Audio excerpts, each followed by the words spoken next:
முதுமை என்பதை மனதளவில் ஏற்றுக்கொண்டு விட்டவர்களுக்கு இளமையில் முதுமை வந்து விடுகிறது. மனதளவில் அதை நிராகரித்து விட்டவர்களுக்கு முதுமை கூட அவர்களை நெருங்குவதற்கு அச்சப்படுகிறது.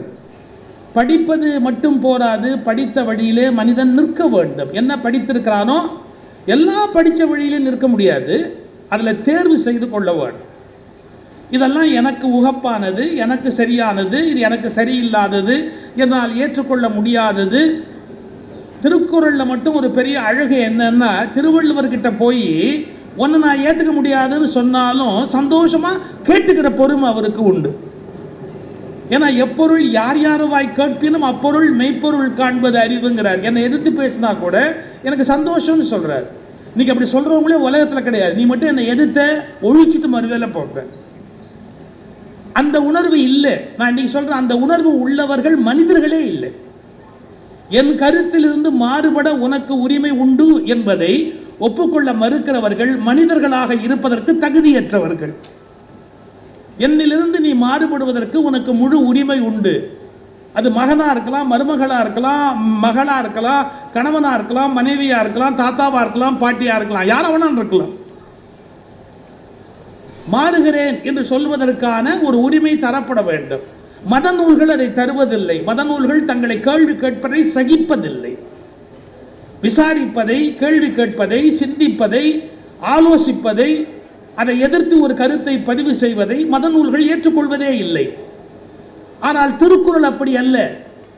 என்னிலிருந்து மாறுபட்ட ஒரு கருத்தை நீங்கள் சொல்வதென்றாலும் நான் ஏற்றுக்கொள்ள தயாராக இருக்கிறேன் என்பதுதான் வள்ளுவர் கண்டறிந்த ஒரு வாழ்க்கை முறை.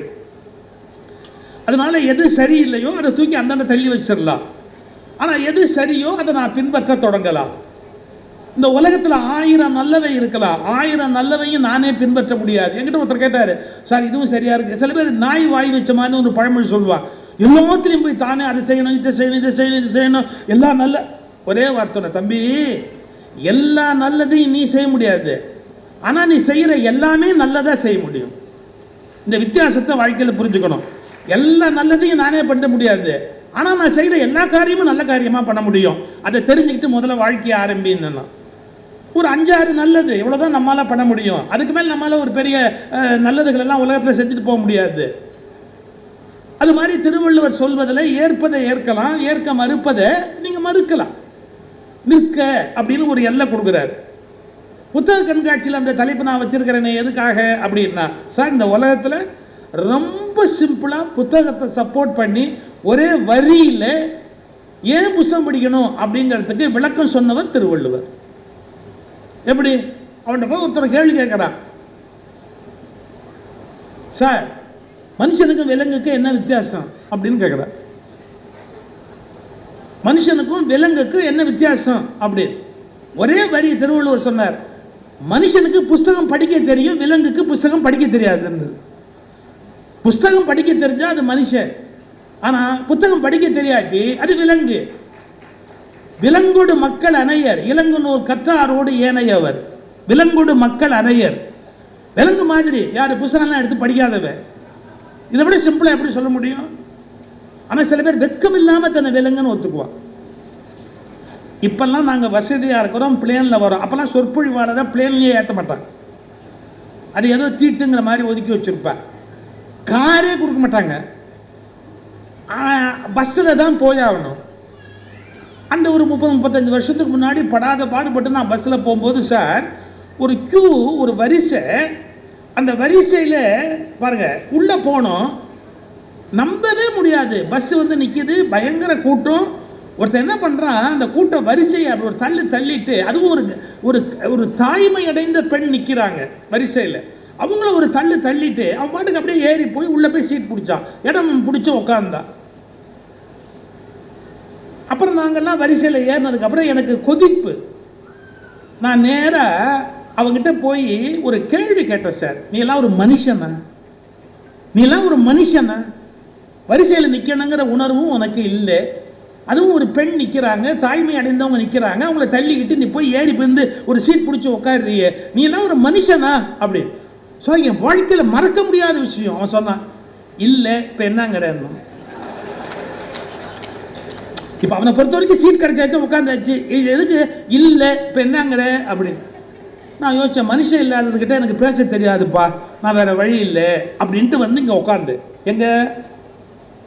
என்னுடைய எனக்கு கிடைச்ச இருக்கையில் வந்து நான் உட்கார்ந்தேன். எனக்கு பக்கத்து இருக்கையில் இருந்தவன் ஒரு கேள்வி கேட்டா, நல்ல நோஸ்கட் வாங்கினீங்களாம். அது பாருங்க, நான் போய் ஒரு கேள்வி கேட்டு அவமானப்பட்டு வந்ததில்லை, அவனுக்கு அவ்வளவு சந்தோஷம்.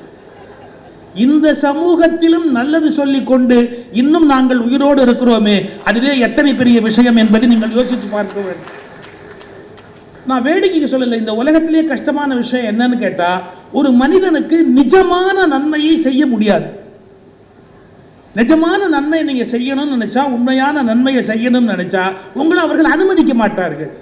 நன்மை செய்வது போல் நடித்தால் வரவேற்பார்கள், கூடுமான வரை அவர்களை அழிப்பதற்கு வழி செய்தால் உங்களை அதிகம் நேசிப்பார்கள். இந்த முரண் ஏன் எப்படி என்னன்னு தெரியல. யாராவது நல்லது செய்யணும்னு நினைச்சாலே அவர்கள் அதை நல்லதை செய்து முடிப்பது என்பது கஷ்டம். ஆனா திருவள்ளுவர் உலகத்துக்கு நல்லது சொல்ல, நல்லா படிப்பா, படிச்சதுக்கு அப்புறம் அது வழியில நில்லுப்பா, கற்க கற்ற வழியில் நிற்க, அதான் கற்பதும் நிற்பதும். புத்தக கண்காட்சி எதுக்கு வச்சிருக்கிறாங்க? அலங்காரத்துக்கா?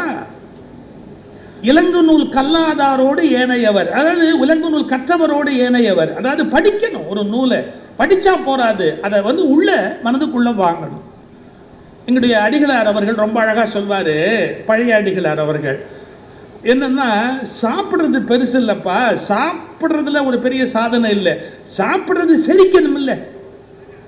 சில பேருக்கு செரிக்கவே செரிக்காது, சில பேருக்கு ஒரு ஆச்சரியமான கிரைண்டர் சார் அது. என்னன்னா எது போட்டாலும் வித்தின் 10 minutes அரைச்சி தள்ளிட்டு அடுத்தது அப்படின்னு கேட்கும். அது ஏதோ கோயம்புத்தூர் கிரைண்டர் இல்லை, அது ஏதோ ஒரு இன்டர்நேஷனல் கிரைண்டர் யாரோ ஒருத்தர் பண்ணி அதை உள் செட் பண்ணி இருக்கிறா, அது தனி. சில பேருக்கு அது ஒரு பெரிய யோகம். ஆனா நீ சாப்பிடுறது முக்கியமே இல்லை, அந்த சாப்பிட்ட உணவு உள்ள போய் அது உன் உடம்புல எலும்பா நரம்பா ரத்தமா அது தனித்தனியா பிரிஞ்சுக்குது, என்னென்னவா போய் சேரணுமோ அத்தனையுமா மாறணும். இது வந்து ஒரு ஒண்டர்ஃபுல் மெஷின். அதை ஒரு புத்தகத்தில் படிச்சிருந்த, ரஷ்யாவில் ஒருத்தர் ஆராய்ச்சி பண்ணியிருக்கான். 45 கிலோமீட்டர் ஏரியாவில் ஒரு இண்டஸ்ட்ரி நிறுவி அதாவது இப்படி பிரிக்கணும்னா கூட இவ்வளவு கிளியரா பிரிக்க முடியாதுன்றான்.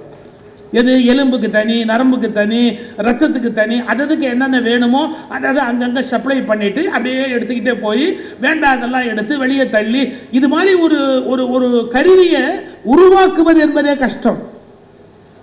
அதனால சாப்பிடுவது ஒரு பெரிய சாதனை இல்லை, ஆனால் சாப்பிட்டது ஜீரணமாகணும். அது மாதிரி சில பேர் 100 புத்தகம் படிச்சுட்டோம், பட்டு முட்டாளா இருப்பான், மட்டையனா இருப்பான், ஒண்ணுமே விளங்காம அவனோட பேசவும் முடியாது, அவனோட எதையும் ஒன்று புரிய வைக்கவும் முடியாது, தாறுமாற பேசும். அவனுக்கு திருவள்ளுவர் ஒரு வார்த்தை சொன்னாரு, எப்பா இவன் படிச்சும் பிரயோஜனம் இல்லை. அவனுக்கு சொன்னது கூட பெருசு இல்லைங்க, எங்களை மாதிரி மேடையில் பேசுறவன் பாருங்க, எங்களை செருப்பால் அடிக்கிற மாதிரி ஒன்று சொன்னார். ஒரு வார்த்தை, டேய் ரொம்ப படிச்ச, பெருசா பேசின, ஒன்னையுமே வாழ்க்கையில் நீ நடைமுறைப்படுத்தலை அப்படின்னு சொன்னா உன்ன மாதிரி ஒரு படு முட்டாள் இந்த உலகத்தில் இருக்க முடியாது. ஓதி உணர்ந்து பிறர்க்கு உரைத்தும் தான் அடங்கா பேதையில் பேதையார் இல், முட்டாளில் பெரிய முட்டாள் இந்த உலகத்தில் இல்லை.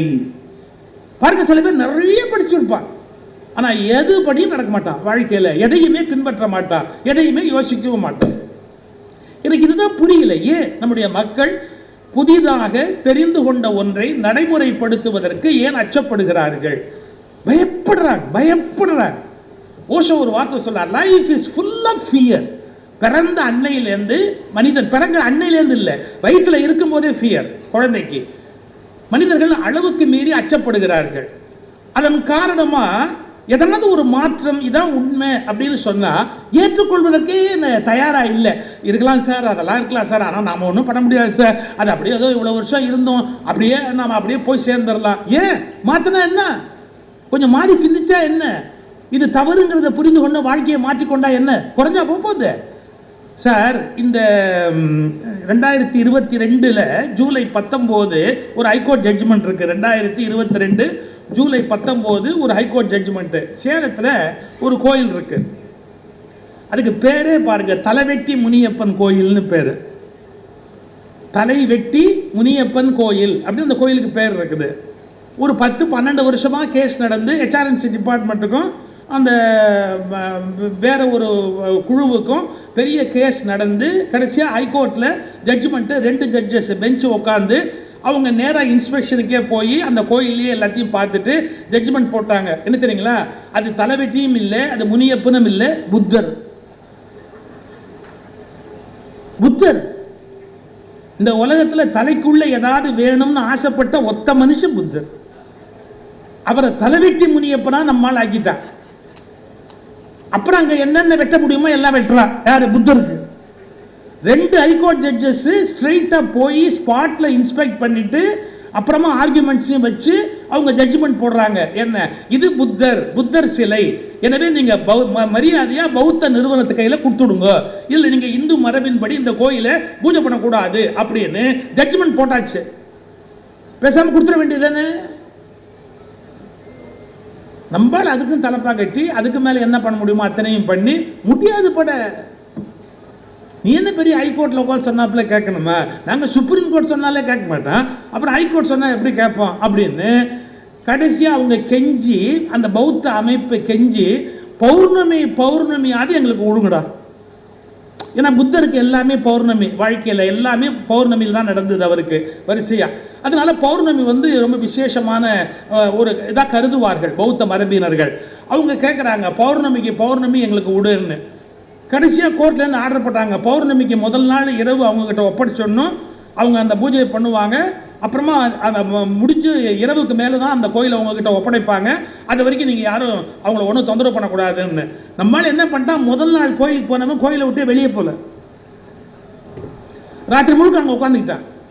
அவங்க உள்ளே வர முடியாது, இல்லை ராத்திரி உள்ளே வரக்கூடாது, ராத்திரி 12 மணிக்கு அப்படின்னு உள்ளே உட்காந்துக்கிட்டு அவங்களே ஏற்கனவே பௌத்தர்கள், அடிக்கடியில் இறங்க முடியாது, அவங்கள உள்ளேயே விடலை.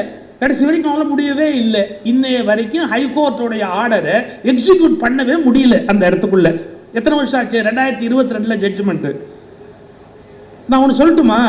என் மதத்துக்கு ஒரு அநியாயம் இழைக்கப்பட்டால் அது என்னுடையதாக ஆக்குவேன் என்று சொல்லுவதை போல, நான் இன்னொரு மதத்துக்கு அநியாயம் இழைத்திருந்தால் அதை சரி செய்வேன் என்று சொன்னால் மட்டும்தான் சரியான நாகரிகம் வளர்ந்திருக்கிறது என்று பொருள். எனக்குன்னா ஒரு நியாயம், அவனுக்குன்னா ஒரு நியாயம். என் மதத்துக்கு ஒண்ணுன்னா நான் கத்துவேன். அதுவே நான் தப்பு பண்ணியிருந்தா அதை கண்டுக்காம அப்படியே போவேன்னா தப்பு இல்லையா? அதை யாரும் கேள்வி கேட்க மாட்டாங்களா? யோசிக்க மாட்டாங்களா? இந்த எண்ணம் வரும், என் மதம்னா எல்லாமே கரெக்டு, ஆனா அடுத்தவங்க மதத்துக்கு நான் அநியாயம் பண்ணிருந்தேன் அப்படின்னு சொன்னா என்னை திருத்திக்கவே மாட்டேன் அப்படின்னா அது எந்த வகையோட நியாயமா என்ன முடியும்? நான் இன்னொரு மதங்களை குறை சொல்றதுக்காக விமர்சனம் பண்றதுக்காக சொல்லல. ஸ்ரீரங்கம் கோயில் திருப்பணியை திருமங்கை ஆழ்வார் பண்ணாரு, கரெக்டு.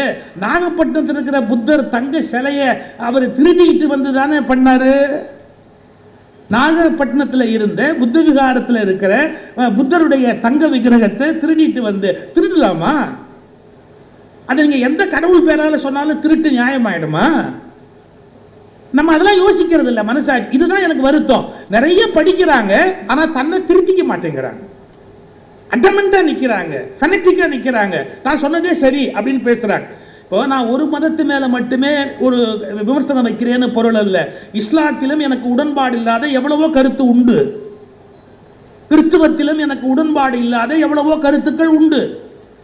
அதில் நான் படிக்கிற போது சிந்திக்கிற போது என்னால் ஏற்றுக்கொள்ள முடியாத கருத்துக்கள் கிறிஸ்துவத்திலும் உண்டு, இஸ்லாத்திலும் உண்டு. ஆனால் நான் ஒன்றில் தெளிவாக இருக்கிறேன், அவற்றை விமர்சிக்கிற உரிமை எனக்கு இல்லை. அது அடுத்த வீட்டு விஷயம். அடுத்த வீட்டு விஷயத்தில் நான் தேவையானால் இனிப்பு வாங்கி கொடுக்க முடியுமே ஒழிய அவர்கள் வீட்டுக்குள் போய் சண்டை போட முடியாது. அதில் அவர்களில் யார் சரியான அறிவாளிகளோ அவர்கள் சண்டையை போட்டுக் கொள்ள வேண்டும். நான் போய் இதில் தலையிட முடியாது. ஆனால் என்னுடைய வீட்டில் ஒரு பிரச்சனை வருகிற போது அதில் நான் தலையிடுவது என்பது தவிர்க்க முடியாதது. இந்த உணர்வு நமக்கு வரல. நான் மட்டும் சார் சுதந்திரத்தை பற்றி ஒரு டெஃபனிஷன் நான் சுதந்திர தின விழாவில் பேசும்போது ஜி டிவியில் சொன்னேன். என்னை யாரும் அடிமையாக்க கூடாது என்பது மட்டும் சுதந்திரம் அல்ல, நானும் யாரையும் அடிமையாக்க மாட்டேன் என்று கற்றுக்கொள்வதுதான் உண்மையான சுதந்திரம். நான் அடிமைத்தனத்துக்குத்தான் எதிரியாக இருக்கிறவனே ஒழிய யாரோ ஒருவனை எனக்கு அடிமையாக வைத்துக் கொண்டு சுதந்திர தின விழா கொண்டாடினால் என்னை விட மோசமான நபர் இந்த உலகத்தில் இல்லை. நம்ம என்ன நினைக்கிறோம், நான் யாருக்கு அடிமையா இருக்க மாட்டேன், ஆனா எனக்கு 2 பேர் அடிமையா இருக்கணும் அப்படின்னு நினைச்சா அது எப்படி பண்பாடோடு சேர்ந்தது? ஏன்னா தன்னெஞ்சு அறிவது பொய்யற்க, பொய்த்த பின் தன்னெஞ்சே தன்னை சுடும். மனத்துக்கண் மாசியில நாதல் அனைத்து அரண். முதல்ல உன் மனசாட்சியை கேளு, நீ சரியா இருக்கியா, நீ பண்றது சரியா, இந்த காரியம் பண்ணலாமா, நம்ம இந்த மாதிரி ஒரு தவறை செய்யறமே அது நியாயமா, எல்லாத்தையும் யோசிக்கணும். நான் எதற்காக இந்த கருத்தை சொல்றேன்னா, நான் மற்ற மதங்களுடைய எல்லா செயல்களும் நியாயம் என்று ஏற்றுக்கொள்ளவில்லை. எனக்கு சில கருத்து வேறுபாடு உண்டு. நான் மதமாற்றத்தை ஒப்புக்கொள்ளுகிறவன் இல்லை, பெண்ணடிமைத்தனத்தை ஒப்புக்கொள்ளுகிறவன் இல்லை. அண்மையிலே தாலிபான்ல ஒன்று போட்டிருக்கிறார், பெண்கள் இருக்கிற வீட்டில் ஜன்னல் இருக்கக்கூடாது, பெண்களுடைய தன்மை வெளிப்படக்கூடாது என்பதற்காக தாலிபான்ல என்ன பண்ணிருக்கிறாங்க, ஜன்னல் இருக்கக்கூடாது. ஏற்கனவே ஜன்னல் இருக்குமானால் அது அடைத்து வைக்கப்பட வேண்டும். நியாயமா அது?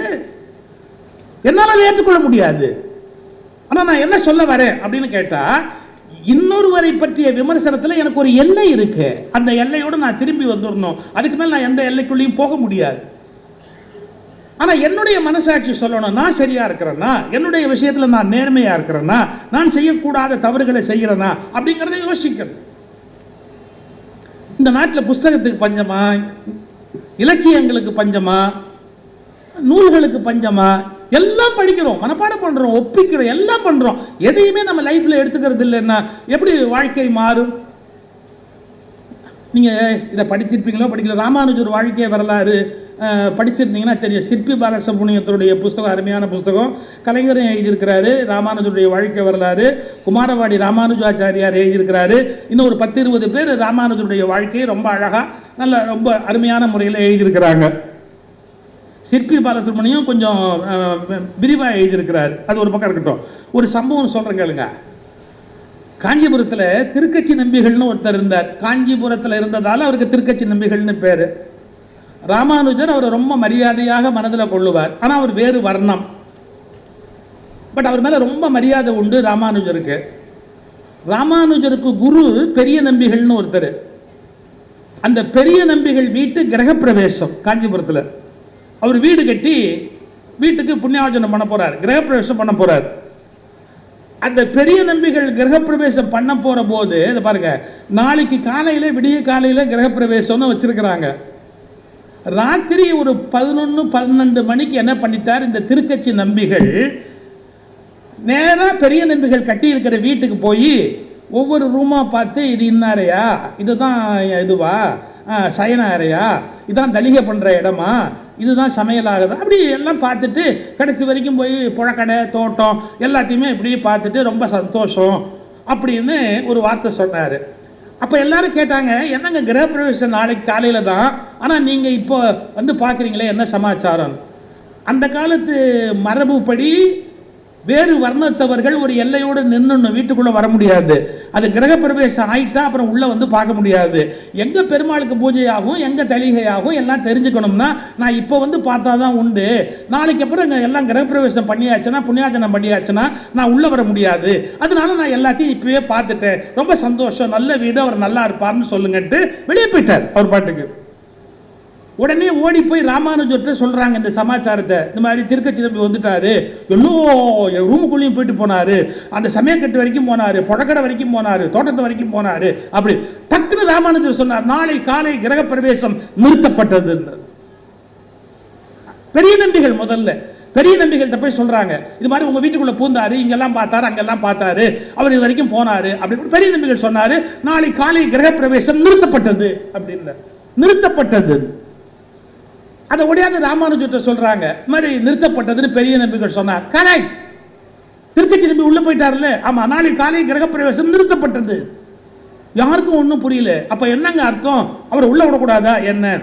நீங்க ராமானுஜருடைய ஸ்டேட்மெண்ட் கேட்கணும். இல்லை, மிக உத்தமனான திருக்கச்சி நம்பியின் பாதம் பட்ட இடத்தை நாம் வேறு மந்திரங்கள் சொல்லி கெடுத்து விடக்கூடாது. அவர் பாதம் பட்ட இடத்தை எதுவும் செய்து விடாதீர்கள். இதற்கு மேல் ஒரு புண்ணியமை அங்கு ஏற்படுத்த முடியாது. இதற்கு மேல் ஒரு தூய்மையை இன்னொருவர் ஏற்படுத்த முடியாது. தூய்மையே வடிவமானவர் திருக்கச்சி. அவர் பாதம் பட்ட இடத்தை நீங்கள் தேவையற்ற உங்களுடைய நுழைவின் மூலமாய் தடுத்து விடாதீர்கள். கிரகப்பிரவேசம் முடிந்து விட்டது. இலக்கியத்தில் இருக்குல்ல, ராமானுஜர் வாழ்க்கையில் இருக்குல்ல. எல்லாருடைய வாழ்க்கையில் இருக்கல என்ன? அப்படிப்பட்ட ஒரு குலத்தை சார்ந்தவர் வீட்டில் வந்து போனது, உண்மையான பக்தியுடையவர் வந்து போனது என்பது சிறந்த விஷயம் என்று சொல்லுகிற போது, நாம் ஒரு சிலரை மட்டும் அர்த்த மண்டபத்துக்குள் நுழையக்கூடாது என்று சொல்வது எந்த வகையில் நியாயமானது? பிரபந்தத்துக்கு இசையமைக்கக்கூடிய சக்தி உடைய ஒரு மிகப்பெரிய இசை ஞானி இந்த மண்டபத்தை தாண்டி வர முடியாது, அந்த மண்டபத்தை தாண்டி வர முடியாது என்றால் கற்கிறோம், கற்ற வழியில் நாம் நிற்பதில்லை, பிறரை வெளியில் நிறுத்துகிறோம். அது இன்னும் அவமானகரமானது. நான் ஏன் இவ்வளவு கோவப்படுறேன் அப்படின்னு பல பேர் கேட்கிறாங்க. சார், இன்னைக்கு என்ன சொல்றாங்க, இந்து மதம் அப்படியே கீழே போயிடுச்சு, மற்ற மதங்கள்லாம் மத மாற்றத்தாலையும் வன்முறையினாலும் வளர்ந்துகிட்டே வருது, அது ஒரு சார்ஜ் சொல்றாங்க.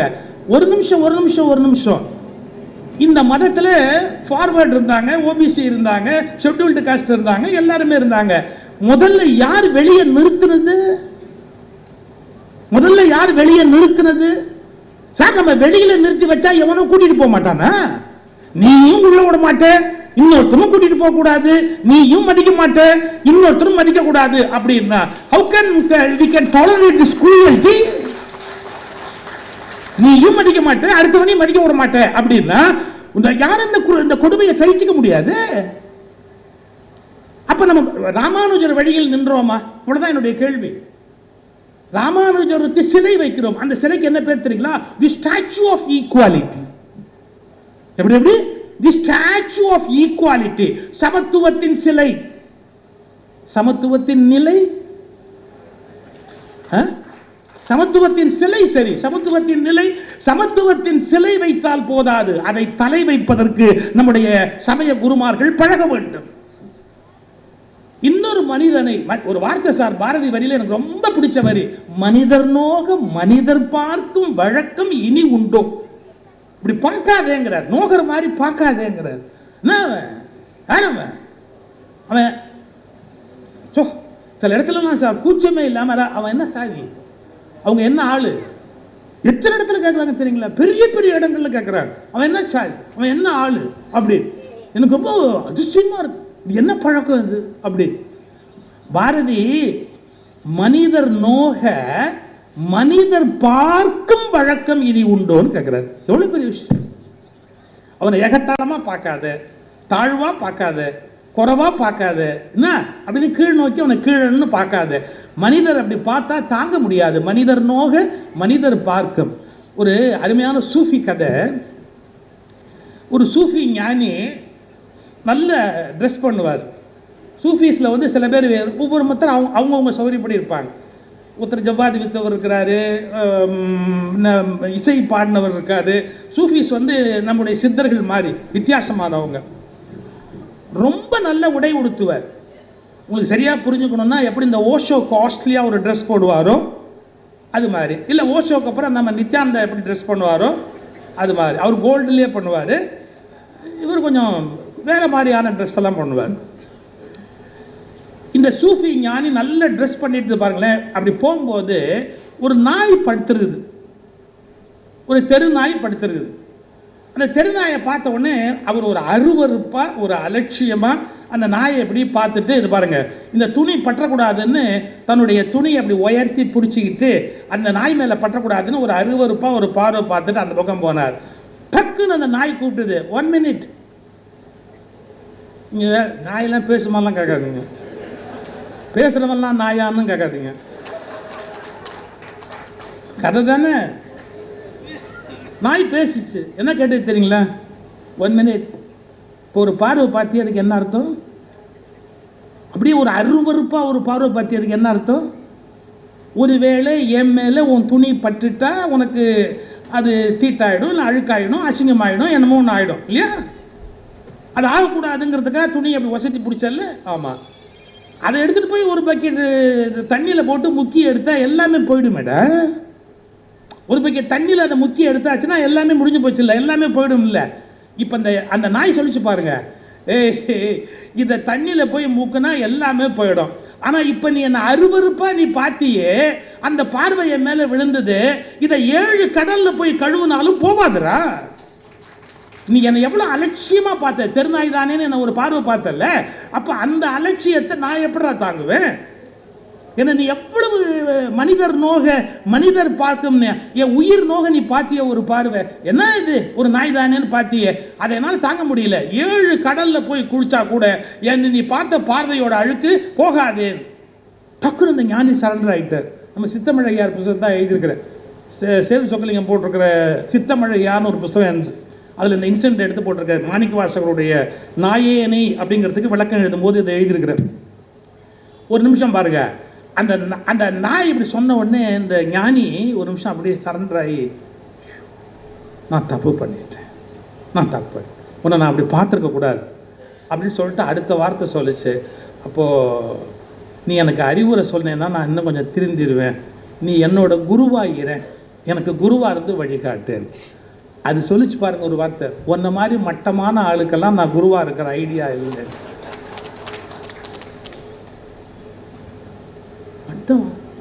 நான் இறைவனை தொடரவேன், முறைப்படி தொடரவேன், 6 வேளையும் தொடரவேன், எல்லாமே சரியா செய்கிறவன்.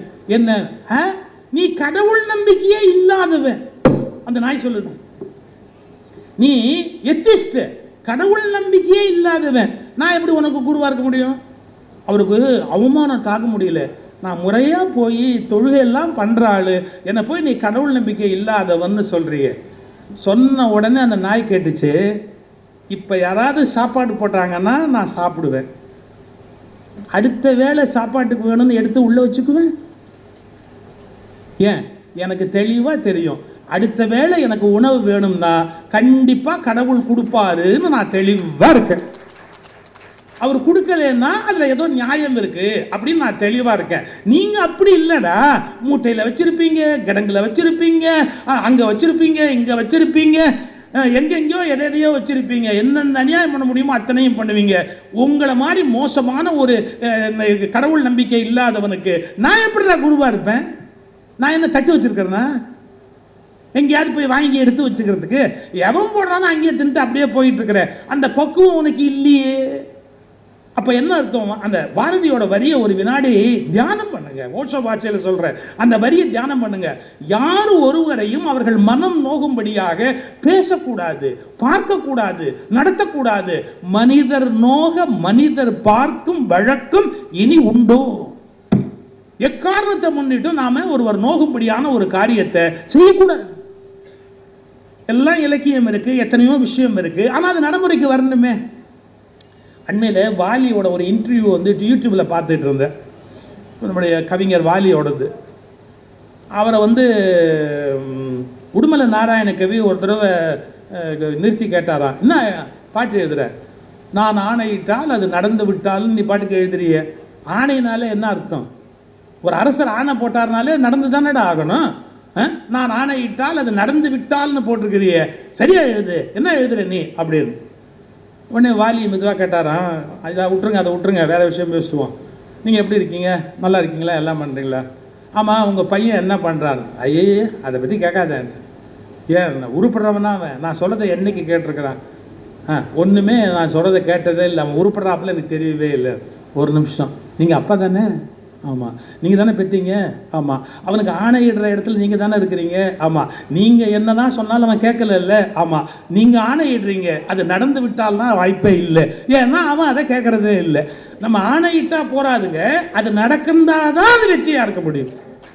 இந்த நாட்டில் எத்தனையோ சட்டங்கள் வந்து விட்டன, இன்னும் முழுமையான சமத்துவத்தை நம்மால் கொண்டு வர முடியவில்லை. எவ்வளவு ஹைகோர்ட் ஜட்ஜ்மெண்ட்ஸ் இருக்கு தெரியுங்களா? இப்போ அழகப்பன் சார் வருத்தப்பட்டார். என்ன தெரியுங்களா வருத்தப்பட்டார்? தமிழில் வந்து வழிபாடு செய்யறதுக்கு நாங்கள் வந்து கோர்ட்டில் கேஸ் போட்டாங்க, நான் ஆதரவாக இந்த தமிழ் விடு தூது புத்தகத்தை கொடுத்தேன். 2 ஜட்ஜஸ் போட்ட ஜட்ஜ்மெண்ட் ஆர்டர் காப்பி நான் காட்டட்டுமா? புகழேந்தி கிருபாகரன் 2 ஜட்ஜஸ். புகழேந்தி கிருபாகரன் பெஞ்சில் வந்து ஆர்டர் இருக்கு, என்ன தமிழில் வழிபாடு செய்யலாம், குடமுழுக்கு கூட பண்ணலாம், அதை எப்படி செய்யணுங்கிறத பற்றி கவர்மெண்ட் வந்து கன்சிடர் பண்ணணும். அதுக்கு ஒரு குழு போட்டு ஆய்வு செய்து முறையாக அதை ஒரு முறையாக்கி தமிழில் வழிபாடு குடமுழுக்கு செய்வதற்கான எல்லாமே அரசு பண்ணலான்னு ஜட்ஜ்மெண்ட் இருக்குது. இம்ப்ளிமெண்டே பண்ண முடியாது, இம்ப்ளிமெண்டே பண்ண முடியாது. ஏன்? நான் ஆணையிட்டால் அது ஒரு பக்கம், அது நடந்து விட்டால் அப்படிங்கிறது இன்னொரு பக்கம். ஏன்? Vested interest. ஒரு வெஸ்டட் இன்ட்ரெஸ்ட் உள்ளவங்க என்ன பண்றாங்க? மொழியாவது ஒன்றாகுது, சமத்துவமாவது ஒன்றாவது, உலகமாவது ஒன்றாவது. எங்க மரியாதை, எங்க ஸ்டேட்டஸ், எங்க பெருமை, எங்களுடைய உரிமை போயிடுமே அப்படின்னா அப்ப கடவுளை பத்தி கவலை இல்லை, மொழியை பத்தி கவலை இல்லை, அரசாங்க ஆணையை பத்தி கவலை இல்லை, ஹைகோர்ட் ஜட்ஜ்மெண்ட்டை பத்தியும் கவலை இல்லை, சுப்ரீம் கோர்ட்ல ஆர்டர் போட்டாலும் கவலை கிடையாது. இந்த மாதிரி ஒரு கேலி கூத்து நீங்க உலகத்தில் பார்க்க முடியாது. சார் நான் லா படிச்சுவேன், நான் ப்ராக்டிஸ் பண்ணல, லாவை போய் ப்ராக்டிஸ் பண்ணுறதுக்கு எனக்கு விருப்பம் இல்லை, நான் பண்ணலைன்னா கூட என் கூட படித்தவங்கள 6 பேர் ஹைகோர்ட் ஜட்ஜு, 2 பேர் சுப்ரீம் கோர்ட் ஜட்ஜு, எல்லாம் ரிட்டையர்ட் ஆகி இப்போ ப்ரூ காஃபி வீட்டில் போடுறாங்க. ரிட்டையர்ட் ஆனால் நாம தான் சார் ஒய்ஃபுக்கு காஃபி போட்டு கொடுக்கணும். அது வரைக்கும் அவளை ஊன்னு எல்லாம் மிரட்டுவோம். ரிட்டையர்ட் ஆகிட்டால் அவளுக்கு எந்திரிக்கிறதுக்கு முன்னாடி காலம்பரை எழுந்துச்சு நம்ம போட்டு குடிக்கிறிய, நீங்கள் காஃபி போட்டால் நல்லா இருக்காதும்பாவும். ஒரு வழி சும்மா விளையாட்டுக்கு சொன்னேன். என்ன அந்த மெசேஜ் என்ன அப்படின்னு கேட்டால், நீங்கள் சுப்ரீம் கோர்ட்டில் சாரி நான் அதையும் தெரிஞ்சிட்டதால சொல்கிறேன், நீங்கள் யாராவது சீஃப் ஜஸ்டிஸ் லிஸ்ட் எடுத்து பார்த்துருக்கீங்களா?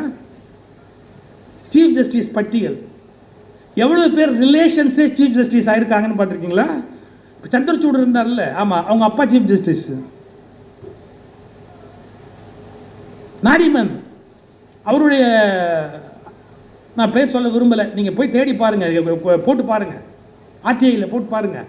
எத்தனை சுப்ரீம் கோர்ட் ஜட்ஜஸுடைய சன்னின்லா அவங்க வந்து திரும்ப சுப்ரீம் கோர்ட் ஜட்ஜ் ஆகிறாங்க, ஹைகோர்ட் ஜட்ஜ் ஆகிறாங்க.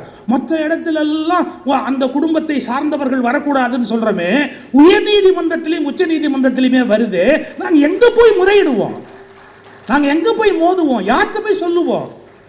எல்லாம் தியரியில் இருக்கு, ஆனால் நடைமுறையில் இல்லையே. நீதிமன்றங்கள்லேயே எங்களுக்கு நீதி கிடைக்கிறதுக்கு வாய்ப்பு கம்மியாக இருக்குன்னா யார்கிட்ட போய் நாங்கள் அழுவோம்? புரியல எனக்கு.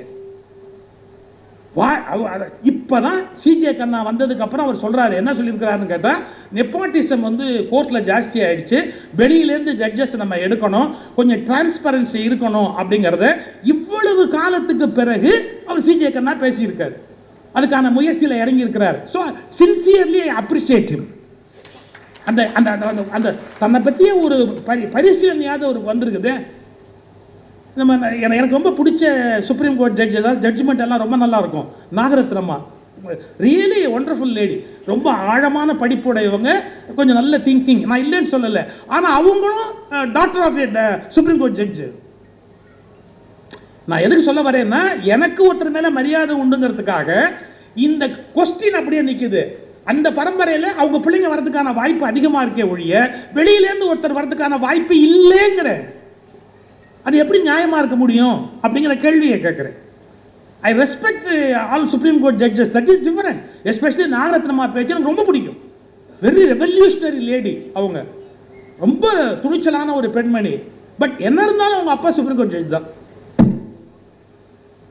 நம்ம புரிஞ்சுக்கணும், நம்ம யாரை மதித்தாலும் கூட அவங்க ஹெயில் ஃப்ரம் விச் ஃபேமிலிங்கிறதையும் நம்ம பார்க்கணும். அதெல்லாம் நம்ம யோசிக்க வேண்டிய விஷயம். அப்படிலாம் யாருமே திங்க் பண்ணுறது இல்லை சார் இன்னைக்கு. அதெல்லாம் எனக்கு பெரிய வருத்தமாக இருக்குது. நமக்கு வேண்டிய ஒருத்தர்னா கண்ணை மூடிக்கிறோம். என்ன மூடிக்கிறோம்? எனக்கு வேண்டிய ஆளப்பா, அதுக்கப்புறம் அதை பற்றி ஒன்றுமே விமர்சிக்காத, அவன் நல்லவனோ கெட்டவனோ எதுவுமே நான் காதில் வாங்க மாட்டேன் அப்படின்னு காதை பொத்திக்கிட்டாலுஞ்சா. எதுவாக இருந்தாலும் அதில் என்னங்கிறத நம்ம பார்க்கறதுக்கு பழகணும். ஒரு கோணத்தில் சொல்வதுன்னு சொன்னால், கற்கிற நூல்களை நடைமுறைப்படுத்துவது பற்றிய அக்கறை இன்றைக்கு மனித சமூகத்திலே மேலோங்கி வரும். எல்லாத்தையுமே அப்படியே நடைமுறைப்படுத்த முடியாது, ஆனால் சரியான செய்திகளையும் சிந்தனைகளையும் நாம் எப்படி வாழ்க்கையிலே நடைமுறைப்படுத்த முடியும் என்பதை பற்றிய ஒரு ஒரு என்ன சொல்றது, ஒரு ஒரு அர்ஜ் உள்ளுக்குள்ளேருந்து அவர்களுக்குள்ள புறப்பட வேண்டிய அந்த தேட்டம், இது கண்டிப்பாக நடக்கணுமே அப்படிங்கிறதுக்கான ஒரு ஆர்வம் அவர்களுக்கு வரணும்.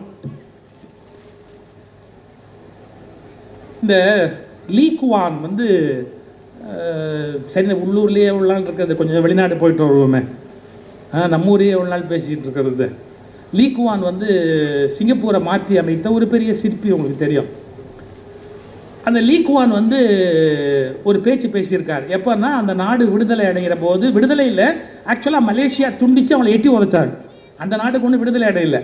மலேசியா இனிமேல் நான் அவனை வச்சுக்க மாட்டேன் அப்படின்னு சிங்கப்பூரை கட் பண்ணி வெளியே தள்ளுறாங்க, போ வெளியில் அப்படின்னு.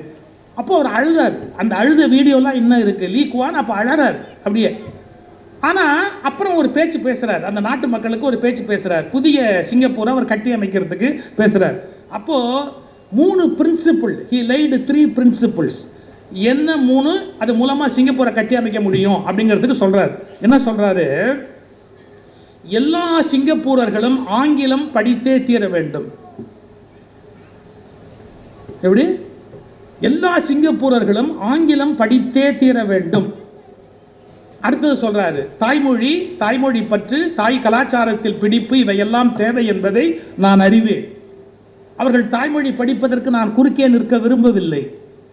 ஆனாலும் தாய்மொழியை படிக்கிற அவர்கள் கட்டாயமாக ஆங்கிலத்தை படித்தே தீர வேண்டும். நாளை இந்த சிங்கப்பூரை நான் ஒன்றாக வைத்திருக்க வேண்டும் என்றால் அதற்கு சரியான இணைப்பாக ஆங்கிலம் மட்டுமே நீடிக்க முடியும். அதனால் இந்த சிங்கப்பூர் மக்கள் எல்லோரும் கண்டிப்பாக ஆங்கிலம் படிக்க வேண்டும் அப்படின்னு ஒரு உத்தரவு, அவருடைய ஃபர்ஸ்ட் பாயிண்ட். நான் என்ன கேட்க வரேன், இங்கே எல்லாம் தமிழ்நாட்டில் சில பேர் இப்போ புதுசாக ஒன்று ஆரம்பிச்சிருக்கான். நாங்கள்லாம் ஹிந்தி படிக்கணும்னு ஆசைப்பட்டோம், எங்களை ஹிந்தி படிக்க விடல. எங்களை மட்டும் ஹிந்தி படிக்க விட்டுருந்தா நாங்கள் அப்படியே வானத்தில் போய் கொடி ஏற்றிருப்போம், நாங்கள் அப்படியே போய் என்னென்ன அற்புதம்லாம் பண்ண முடியுமோ அவ்வளோ அற்புதமும் பண்ணியிருப்போம். எங்கள் தலைமுறை 2 தலைமுறையை நாசமாக்கிட்டாங்க, ஹிந்தி படிக்க விடலை அப்படின்னு. நான் கேட்குறேன், வடக்கத்திக்காரங்களை ஏன் இங்கிலீஷ் படிக்க சொல்லலை? கட்டாயமாக இங்கிலீஷ் படிக்கிற, நாங்களும் இங்கிலீஷ் படிக்கிறோம், நீங்களும் இங்கிலீஷ் படிக்கிறீங்க. அவன் தாய்மொழி அவன் படிக்கிற, தாய்மொழியை படிங்க, இங்கிலீஷை படிங்க, தாய்மொழியை படிங்க, இங்கிலீஷை படிங்க. இந்த நாட்டில் பிரச்சனையே கிடையாது, நமக்கு ஹிந்தி மேல வெறுப்பு கிடையாது. எவனோ ஒருத்த மட்டும் 2 மொழி படிப்பான், மற்றவன் 3 மொழி படிப்பானான்னு ஒரு கேள்வி இருக்கு. சார், எனக்கு நீ கழுதைக்கு சுமையேற்றுற மாதிரி எனக்கு 3 ஏத்துவ, நீ மட்டும் 2. உன் தாய்மொழியில நீ படிச்சுட்டு மேல வருது ஈஸி உனக்கு, எனக்கு அது கஷ்டம். அப்ப நீ என்ன மட்டும் எப்பவுமே கஷ்டத்தில் வச்சுட்டு நீ மட்டும் ஈஸியா வந்து உட்காருவியா எல்லாத்துலயும்? நான் என்ன கேட்கிறேன், இந்தியா முழுக்க ஆங்கிலமே தொடர வேண்டியது தானே, அந்நிய மொழி. அதனால அப்ப எங்களுக்கு இந்திய அந்நிய மொழி, உனக்கு ஆங்கிலம் அந்நிய மொழி தான், எங்களுக்கு இது அந்நிய மொழி தானப்பா. அது என்ன தாய்மொழியா இல்ல எங்க சித்தியா பெரியம்மாவா? யோசிச்சு பாருங்க.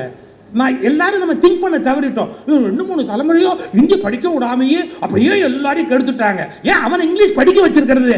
படிக்க வச்சிருக்கலாம், வரலையே. அங்க போய் பாருங்க, அப்ப தெரியும் அவங்களுக்கு. அவன் பேசுற இங்கிலீஷை கேட்டு பாருங்க. தமிழை இங்கிலீஷ் பேசுற மாதிரி இந்த உலகத்துல எவனும் இங்கிலீஷ் பேச முடியாது தெரியுமா? அவனுங்க ப்ரொனன்சியேஷனும் அவங்களுடைய கிராமரும் அவங்க பேசுற லட்சணமும் நீங்க பார்த்தீங்கன்னா, அவனுக்கு இங்கிலீஷ் வரலங்கிறதுக்காக அவனுக்கு தெரிஞ்ச இந்திய நான் என் தலைமையில தூக்கணுமா? நான் தனியா படிப்பேன், எனக்கு பிடிச்சிருந்தா நான் காளிதாசன் படிக்கணுங்கிறதுக்காக ஹிந்தி படிப்பேன். அது ஏன் இஷ்டம், அது வேற விஷயம். ஃப்ரீவில் எனக்கு என்னுடைய சுதந்திரம் இருக்கு. ஆனா என் தலைமையில தூக்கி நீ வைக்காத, நீ அதை கட்டாயமாக்காத, நான் படிப்பேன். 2க்கு வித்தியாசம் இருக்குதுல்ல சார். ஒய்ஃபை கூட இப்போ விருப்பம் இல்லாமல் தொட்டா கற்பழிப்புன்ட்டான். ஐயோ, இப்போ அவங்க பவர் ஜாஸ்தி ஆகிட்டே போகுது. நீ என்னைக்கெல்லாம் புருஷனை உள்ள வைக்க போறாங்களோ தெரியல, எதுக்கெல்லாம் உள்ள வைக்க போறாங்களோ தெரியல. இவர் சாம்பார் நல்லா இல்லைன்னு திட்டினார், 1 வாரம் உள்ள வச்சு அனுப்புங்க. இனிமேல் அது மாதிரி கூட வரலாம், ஜாக்கிரதையா இருங்க. எதுக்கு இருங்க? நானே அதை ஒத்துக்கிறேன். எப்போ ஒரு பெண்ணுக்கு விருப்பம் இல்லையோ அவங்கள நம்ம வற்புறுத்தக்கூடாது, எந்த விஷயத்துக்கு சரி. அதெல்லாம் ரொம்ப நியாயமா இருக்கணும். பெண்ணுக்கான அந்த உரிமை, அவளை பற்றிய ஆடை, அவளை பற்றிய வாழ்க்கை, அவள் தன்னுடைய வாழ்வை பற்றிய எல்லா விஷயத்தையும் முடிவெடுக்கிற அதிகாரம் அவளுக்கு கண்டிப்பா இருக்கணும். அதை நானும் 2வது கருத்துக்கு மனசில் இல்லை எனக்கு. ஆனால் நான் என்ன சொல்ல வரேன், அவ்வளவு நம்ம யோசிக்கிறோம் இல்லை, அதே மாதிரி எல்லாத்தையும் யோசிக்கணும் இல்லை. லீ குவான் சொன்ன முதல் பிரின்சிபிள் எல்லாரும் இங்கிலீஷ் படிங்கன்னாரு. அடுத்தது சார், அடுத்த வார்த்தை இந்த சிங்கப்பூரை உருவாக்குறதுக்காக intellectual import must be done. அது என்ன இன்டலெக்சுவல் இம்போர்ட்? உலகத்தில் பல பகுதியில் சயின்ஸ் வளர்ந்துருக்கு, சிந்தனை வளர்ந்துருக்கு, என்ஜினியரிங் வளர்ந்துருக்கு, நிறைய பார்வை வளர்ந்துருக்குது. நம்ம வெக்கப்படாமல் என்ன பண்ணணும், நாங்கள் எங்கள் தாய்நாட்டிலேயே எல்லாத்தையும் வெட்டி முறிப்போம்னு உட்காந்துருக்கக்கூடாது. இன்டலெக்சுவல் இம்போர்ட் முதல்ல அவனை கொண்டார். ஆனால் லீ குவான் எவ்வளோ கெட்டுக்காரன் தெரியுங்க. Let us start intellectual import now, then after 20 years we will start intellectual export. நீங்க 20 வருஷம் அவனை கொண்டா நீங்க வச்சு அவன் எப்படி எல்லாம் எல்லாத்தையும் பண்றான் அப்படிங்கறதெல்லாம் கவனிச்சுக்கிட்டு அவங்ககிட்ட நீ கத்துக்க வேண்டியதெல்லாம் கத்துக்கிட்டு அவனை விட நீ மேல போகணும் சார். ஒரு நல்ல மாணவனுக்கே இலக்கணம் என்ன சார்? ஆசிரியரிடம் கற்றுக்கொண்டு ஆசிரியரை தாண்டி போவது தானே ஒரு நல்ல மாணவனுக்கு இலக்கணமே. இதை வெக்கம் இல்லாம அவர் சொல்றாரு, intellectual import is essential for Singapore now, so we will bring, அதில் எந்த விதமான டவுட்டுமே கிடையாது அப்படிங்கிறார். கடைசியா ஒன்று சொல்றாரு, zero tolerance for corruption on any account, 0% tolerance for corruption. At the same time என்ன, ஆட்சியில் இருப்பவர்களுக்கு மிக அதிக சம்பளம் கொடுக்கப்படும். நம்ம ஊர்ல தான் ₹1 ₹2 பல பேர் இருந்துடுறாங்க. நம்மளாம் முடியல, நமக்கெல்லாம் அந்த 50,000 1 லட்சம் இருந்தா கூட நம்மளால ஒன்றும் பண்ண முடியல. எப்படி சார் நீ இவ்வளவு பெரிய பவர்ல உட்கார்ந்து இருக்கிறவங்க குறைவா சம்பாதிச்சா வாழ முடியுமா? அவங்களுக்கு ஒரு 10 லட்சம் ரூபாய், 25 லட்சம் ரூபாய், 50 லட்சம் ரூபாய் சம்பளம் இருக்க வேணாமா? அவங்க எத்தனை பேர் பார்க்க வராங்க, அவங்கள எத்தனை பேருக்கு அவங்க விருந்து கொடுக்கணும், எத்தனை இடத்துக்கு அவங்க போகணும், எப்படியெல்லாம் இருக்கணும், அவங்க எத்தனை அசிஸ்டன்ஸ் தேவை, அவங்க எத்தனை பேரை வச்சு வேலை வாங்கணும், அவங்களுடைய அந்த நாலேஜை டெவலப் பண்ணிக்கணும்னா எல்லாத்திலையும் அறிவாளியா தலைவன் இருந்துட முடியுமா? சயின்ஸ் தெரியுமா, இன்ஜினியரிங் தெரியுமா, எல்லாத்தையும் தானே நீங்க அதுக்கு ஒரு ஆள் அசிஸ்டன்ட் வச்சுக்கணும். So highly paid. இன்னைக்கு உலகத்தில் அதிக சம்பளம் அரசியல் தலைவர்களுக்கு தரப்படுகிற நாடு சிங்கப்பூர். மிக அதிக சம்பளம். ஆனா ஒரு வினாடி அவங்க ஊழல்னு தெரிஞ்சா முடிஞ்சதுக்கு அந்த உயிரை போயிடும். 0% tolerance for corruption and they will be paid very high. அந்த நாட்டிலேயே அதிக சம்பளம் அவங்களுக்கு இருக்கும். சார் இப்படி திங்க் பண்றா சார் லீ குவான். அதனால சிங்கப்பூர் ஒரு பெரிய மாற்றத்தை நோக்கி போகிறது. அந்த கருத்தை அவங்க இம்ப்ளிமெண்ட் பண்றாங்க. இவ்வளவு காலமா அதையே திரும்பி திரும்பி திரும்பி அதை இம்ப்ளிமெண்ட் பண்ணி அதுல இருந்து ஒரு பெரிய மாற்றத்தை உண்டு பண்றாங்க. இதெல்லாம் நம்ம யோசிக்க வேண்டிய விஷயம். பலரை படிக்கிறோம் அப்படின்னு சொன்னா நம்ம அந்த உண்மைகளை ஆழமா சிந்திப்பதற்கும் நடைமுறைப்படுத்துவதற்கும் கடமை உடையவர்கள். இன்னும் கொஞ்சம் போறேன். நான் முதலே சொன்னேன், இந்திய சமூகத்தில் இது விடுதலை அடைந்த போது நிறைய குழப்பம் இந்த நாட்டில் விடுதலை அடைந்த போது. ஏன்னா அப்பதான் பிரிவினை நடந்திருக்கு, மத கலவரம் நடந்திருக்கு, ஏகப்பட்ட கற்பழிப்பு நடந்திருக்கு, சொல்ல முடியாத பல துயரங்கள் நடந்திருக்கு. கஜனா அப்படியே வறட்சியா காலியா இருக்கு, எதையுமே செய்ய முடியாது, நேருவால எதையுமே செய்ய முடியாது. அப்படி ஒரு சூழல்ல வேற வழியே இல்லாம அவங்க எல்லாம் பவருக்கு வராங்க. நாம இன்னைக்கு ரொம்ப சர்வசாதாரணமா நேரு அவமானமா பேசுறோம். அந்த சூழ்நிலையில அவர் போய் உட்கார்ந்த போது அவர் என்ன கஷ்டப்பட்டிருப்பாங்கிறது அந்த சூழ்நிலையில பவருக்கு வந்தவனுக்கு தான் தெரியும். இன்னைக்கு உட்காந்து பக்கனையா பேசலாம் சார். இப்ப கூட நான் சார் ராமாயணம் சொல்லும் போது நான் சொல்லுவேன், தசரதன் ஒரு முட்டாள். ஏன் முட்டாள்? அவன் என்ன சொன்னான்னு தெரியுமா? மகனை பார்த்து நான் உனக்கு பட்டம் கட்டிட்டு நான் காட்டுக்கு போறேன், உனக்கு பட்டம் கட்ட போறேன் அப்படின்னா உடனே ராமர் சரி அப்படின்ட்டார். உடனே கைகை போய் பார்த்தான், அவன் முடியாது, என் பிள்ளைக்கு தான் பட்டம் கட்டணும், ராமர் காட்டுக்கு போகணும் அப்படின்னு சொன்ன உடனே உன் பிள்ளைக்கு வேணா பட்டம் வச்சுக்கோ, ஆனால் ராமன் தயவுசெய்து காட்டுக்கு போகணும்னு சொல்லாதேன்னு சொல்லி அவளோட போராடினாரு. செத்து போட்டாரு தசரதர். இதுதான் ராமாயண கதை. சண்டை கிண்டை போட்டு கடைசி செத்து போயிட்டாருன்னு. இப்போ நான் இவ்வளோ வருஷத்துக்கு அப்புறம், எத்தனாயிரம் வருஷத்துக்கு அப்புறம் அதுலேயே தகராறு. சில பேர் 70,000ன்றான், சில பேர் 1 லட்சம்ன்றான், சில பேர் 11,000ங்கிறான், சில பேர் இல்லைங்கிறான். அது இருக்கட்டும், அது ஒரு எப்படி இருந்தாலும் அந்த கதை நான் படிச்சிருக்கிறேன் ராமாயணம். இப்போ பாருங்களேன், முதல்ல இந்த ஆள் என்ன சொன்னான்? ராமனுக்கு பட்டம் கட்டி காட்டுக்கு போகிறேன்னா.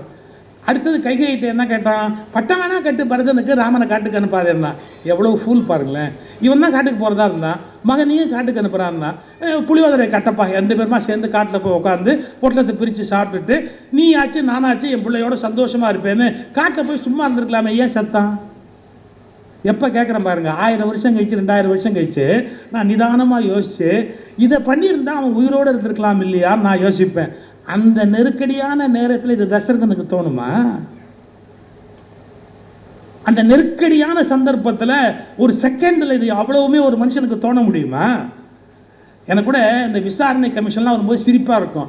நீ இப்போ உட்காந்துக்கிட்டு ஏசி ரூமில் உட்காந்துட்டு விசாரிக்கிற, நீ சுடாமல் இருந்திருந்தால் அந்த நேரத்தில் துப்பாக்கியை உள்ளே வைத்திருந்தார், அவங்க என்ன பாடுபட்டான்னு அவனுக்கு தானே தெரியும், களத்தில் இருந்தவனுக்கு தானே அவன் என்ன கஷ்டப்பட்டான்னு தெரியும்.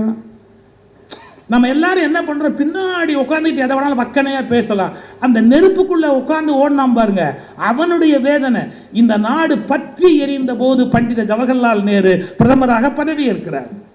எவ்வளவு கஷ்டம், எவ்வளவு துன்பம் அவருக்கு. ஒரே மதக்கலவரம். காந்தி ஒரு பக்கம் கோச்சுக்கிறாரு, பட்டேல் ஒரு பக்கம் கோச்சுக்கிறாரு, மக்கள் ஒரு பக்கம் வருத்தமா இருக்கிறாங்க. எல்லாத்தையும் சமாளிச்சாகணும். அந்த மனுஷன் தலையை பிச்சுக்கிட்டு எல்லாத்தையும் பண்ணிக்கிட்டு இருக்கிறார். சரி, அதில் கூட இப்போ நம்ம கண்டுபிடிச்சிட்டோம். எப்படின்னு கேட்டால், நேருவை விட பட்டேல் பெரிய அறிவாளி, நேரு ரொம்ப கம்மி, ஐக்கியூ ரொம்ப கம்மி, பட்டேல் பெரிய அறிவாளி அப்படின்னு.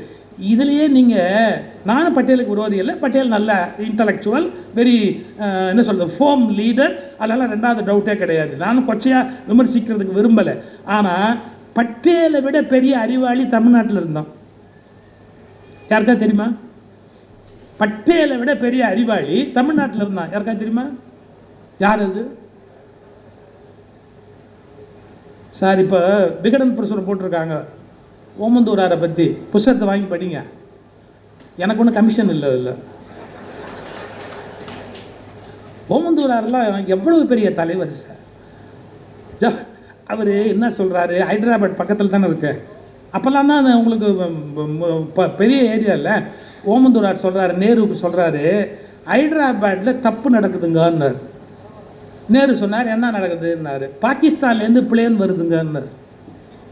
5-6 பிளேன் ஆயுதங்களை கொண்டாந்துருக்குதுங்க அப்படின்னார். நேரு சொன்னார், இவருக்கு என்ன பண்ண சொல்கிறீங்கன்னார். இல்லைங்க, நாம் நீங்கள் துப்பாக்கி எனக்கு உடனே அனுப்புங்க, இராணுவத்தை உடனே எனக்கு அனுப்புங்க, ஹைதராபாத்துக்குள்ள ஏதோ தேச விரோதமான காரியம் ஆரம்பமாகுது, நம்ம இப்பவே ஒடுக்கலைன்னா சரியா வராது. ஓமந்தூர் ராமசாமி ரெட்டியார் நேருவுக்கு ரிப்போர்ட் கொடுக்குறாரு.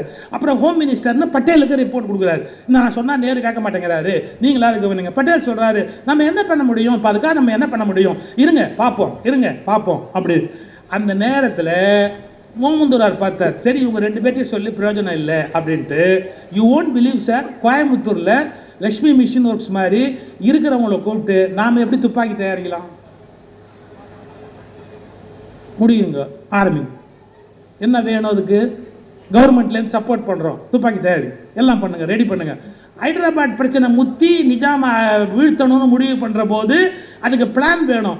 5 முனையிலேருந்து தாக்கணும் அப்படிங்கிற பிளானு ஓமந்தூர் ராமசாமி ரெட்டியார்ட்ட ரெடியாக இருக்குது. 5 முனையிலேருந்து தாக்கணும் அப்படிங்கிற பிளான் அவர்கிட்ட ரெடியாக இருக்குது. இங்கேருந்து படம் எப்படி போகணும் அப்படிங்கிற கணக்கு இருக்குது. அப்போ படையெல்லாம் கரெக்டு, அவங்கள போய் தாக்குறதுக்கு ஆயுதங்கள் நம்மகிட்ட இல்லையே அப்படின்ன போது சொன்னார், என்கிட்ட இருக்குது. ஓமந்தூர் ராமசாமி ரெட்டியார் சொன்னார், என்கிட்ட இருக்குது அப்படின்னார். யாரை கேட்டு நீ துப்பாக்கி பண்ண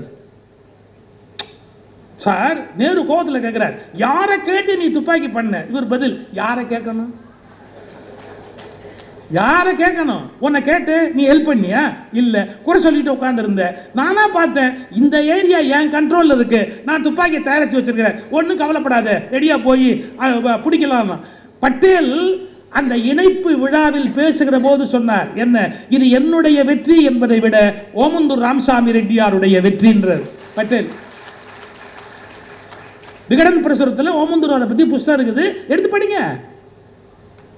நான் என்ன கேட்கிறேன், நேருவா பட்டேலான பட்டேலை மட்டும் தலைமையில தூக்கி வச்சுக்கிட்டு ஆடுறமே, ஓமந்தூர் ராமசாமி ரெட்டியாரை பத்தி பேசுங்கடா, எங்க ஊருக்காரனை பத்தி பேசுங்கடா. இந்த நாட்டை ஆண்டவன்ல ஓமந்தூர் ராமசாமி ரெட்டியாரு 5ஆம் கிளாஸ் கூட படிக்காதவர், அவ்வளவு பெரிய அறிவாளி வந்திருக்கிறாரு. பட்டேல் ஜெயிச்சாரு கரெக்ட், எங்கால் துப்பாக்கி கொடுத்தாரு. அது பட்டேல் ஜெயிக்கணும், அவ்வளவு துப்பாக்கி வேணும் இல்ல, அத எவ்வளவு தைரியம் இருந்திருக்கணும் ஓமந்தூர் ராமசாமி ரெட்டியாருக்கு. இதெல்லாம் நம்ம புரிஞ்சுக்கணும். புத்தகங்களை படிக்கிற போது அதில் இருக்கிற அந்த உண்மைகளை நம்ம உள்வாங்கணும். சார், படிக்கும் போதே ஏற்கத்தக்கது எது, விளக்கத்தக்கது எது அப்படிங்கிற ஒரு தீர்மானத்தோடு படிக்கணும். நமக்கு அந்த என்ன சொல்றது, வடிகட்டி ரொம்ப பர்ஃபெக்டாக இருக்கணும். டீ வடிகட்டி குடிச்சா போராது, பால் வடிகட்டினா போராது. படிக்கிறதுல வேண்டாததெல்லாம் வடிகட்டுறதுக்கு தெரியணும். இது வேஸ்ட், வேணாம், இது நல்லதில்லை உடம்புக்கு, இது சரி பரவாயில்ல. ஒரே ஒரு கேள்வி கேட்குறேன், அம்பேத்கர் மனு தர்ம சாஸ்திரத்தை எரிச்சார்னு நம்ம படிக்கிறோம், ஏன் எரிச்சார் அவரு? அது எல்லாமே 100% பர்ஃபெக்டாக இருந்தா அதை எரிக்கணும்னு நினைச்சிருப்பாரு அவரு. அது 100% பர்ஃபெக்டா இல்லை. இன்னைக்கு என்ன கொடுமை தெரியுமா, எங்களால் மனு தர்ம சாஸ்திரத்தில் இப்படி சொல்லிதான், அது ஒரிஜினல் மனு தர்ம சாஸ்திரம் இல்லை. சரி, அப்புறம் வேற இடத்துல இருந்து எடுத்து அது டிரான்ஸ்லேஷன் தப்பா இருக்குது, அதுக்கு மீனிங்கே வேற. நீங்க டிரான்ஸ்லேஷன் தப்பா சொல்றீங்க. ஒரு புக்காவது ஒழுங்கா ஒரிஜினலா ஒரு புக்கு கொடு, இதான் மனு தர்ம சாஸ்திரம்னு கொடு, படிச்சு பார்த்துட்டு அப்புறமா சொல்றோம். அது சரியா இருந்திருந்தா அம்பேத்கர் எரிச்சிருப்பாரு. அது ஏன் எரிக்கணும் அவருக்கு தோணுச்சு? அவர் வேணான்னு நினைக்கிறார். அவர் பேர் சொன்னாலே இப்ப பல பேருக்கு எரியுது. சார், இது ஜனநாயக நாடு.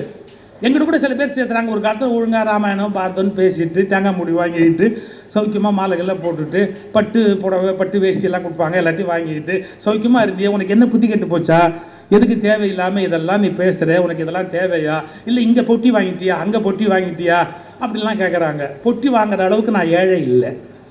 அது மட்டும் இல்லை, நான் மானஸ்தன். எவங்கிட்டையும் ஒரு சல்லி காசு, என் காசு இருந்தால் விட மாட்டேன். இன்னும் ராயல்ட்டி வரல சார். ஒரு காசு என்னது வெளியில் இருந்தாலும் விட மாட்டேன். இன்னொருத்திட்ட போய் ஒரு காசு வாங்கவும் மாட்டேன், கையேந்தி வாங்க மாட்டேன். எனக்கு எதுக்கு? அது ஒரு பக்கம் அப்படியே இருக்கட்டும். அதுக்கு நான் யாரையும் சொல்ல விரும்பலை. அதுக்கு பதில் என்ன சொன்னாங்க, அவர் பேரை நீங்கள் திரும்பி திரும்பி சொன்னதுக்கு பதிலாக கடவுள் பேரையாவது சொல்லியிருக்கலாம் அப்படின்னு. உங்களுக்கு ஒரு நல்ல விஷயம் ஓஷோ சொன்னதை சொல்லிவிட்டு நான் முடிச்சிடுறேன். ஓஷோட்ட ஒருத்தர் சொன்னால் ரொம்ப பக்திமானவர், தினம் 1008 தடவை கடவுள் பேரை சொல்வார். காலையில் 7 மணிக்கு ஆரம்பித்தா 8:30 வரைக்கும் பூஜை பண்ணுவார்.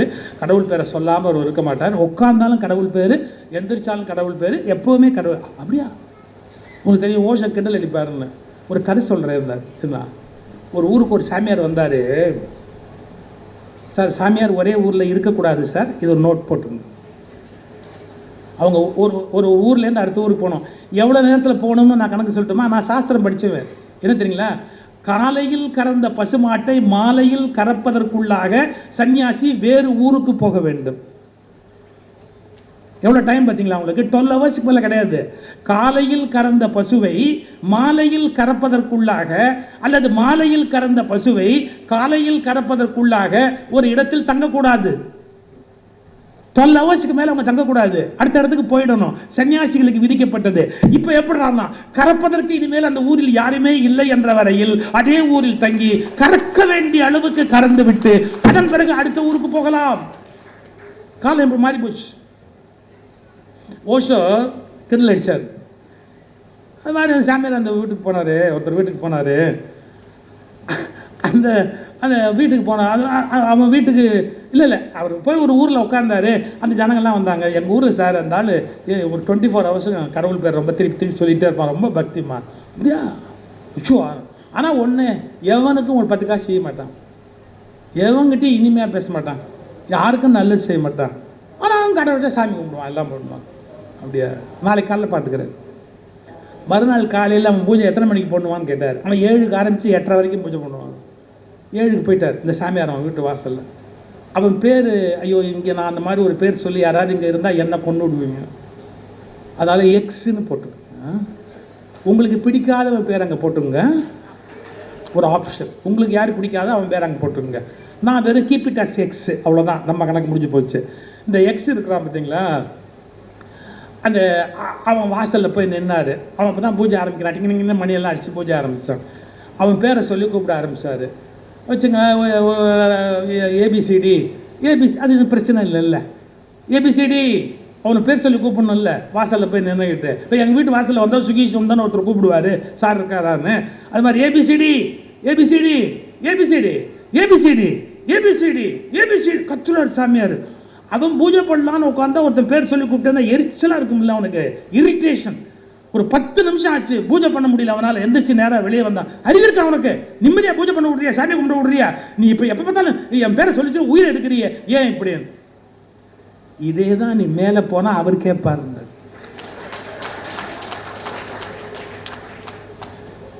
என்னன்னா சும்மா ஒரு பேரை கூப்பிட்டே இருந்தால் அவர் என்னடா பண்ணுவார்? அவரை போட்டு இம்சை பண்ணுற, வேற ஏதாவது ஒழுங்காக ஒரு வேலையை பாடுறா.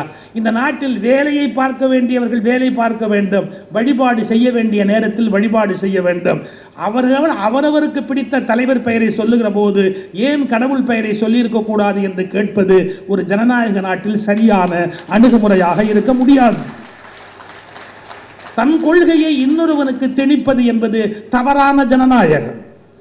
சார், நான் சொன்ன பார்த்தீங்களா, எனக்கு ஒன்றும் அரசியல் ஆர்வம் இல்லை. ஆனால் என்ன சொல்லட்டுமா, ஜனநாயக நாட்டில் அரசியல் பற்றி சிந்திக்காமல் யாராலும் இருக்க முடிவதில்லை. நான் இதை பற்றி பேச போகிறேன், இல்லை நிம்மதியாக இருந்தேன், சௌக்கியமாக இருந்தேன். ஆனால் வேறு வழி இல்லை, என்னால் நான் சொல்ல வேண்டியிருக்கு, அதனால சொல்ல. இன்னும் சொன்னால் மணிக்கணக்காக சொல்லிட்டு போகலாம். நிறைய நம்முடைய இலக்கியங்களில் நேரிய சரியான பாதை வழங்கப்பட்டது. ஆனால் தேவையற்ற அவற்றை பின்பற்றாத, நல்லவற்றை நடைமுறைப்படுத்தாத ஒரு குழப்பம், அது காரணமாக நாம் மிகப்பெரிய சிக்கலில் இருக்கிறோம். கற்கிறோம், கற்ற வழியில் நிற்கிறோமா என்று கேட்டால் தேர்தலில் நிற்கிறோம், தெருவில் நிற்கிறோம், சிலையாக கூட நிற்கிறோம். ஆனால் கற்ற வழி நிற்கிறோமா என்ற கேள்வியை கேட்டால் இல்லை என்ற பதில் வேதனையாக இருக்கிறது. கற்பது போராது, கற்ற வழியில் நிற்பது என்பது மிக முக்கியம் என்ற கருத்தை உங்கள் மனதில் இன்றைக்கு விதைத்து வாய்ப்பளித்தமைக்கு நன்றி கூறி, நான் ராமகிருஷ்ணார்ட்ட சொன்னேன், எனக்கு ஒரு சின்ன சிக்கல் இருக்குது, அதனால் நாங்கள் நீண்ட நேரம் இருக்க முடியல, மன்னிச்சுக்கோங்க அப்படின்னு அவர்கிட்ட தனிப்பட்ட முறையில் நான் மன்னிப்பு கேட்டிருக்கிறேன். நான் இடையில போகிறேன்னு தப்பாக நினைக்காதீங்க. அது என்ன சிக்கல்ங்கிறத அவர்கிட்ட மட்டும்தான் சொல்ல முடியும். அதனால் அவர்கிட்ட சொன்னேன், மன்னிச்சுக்கங்க. வணக்கம்.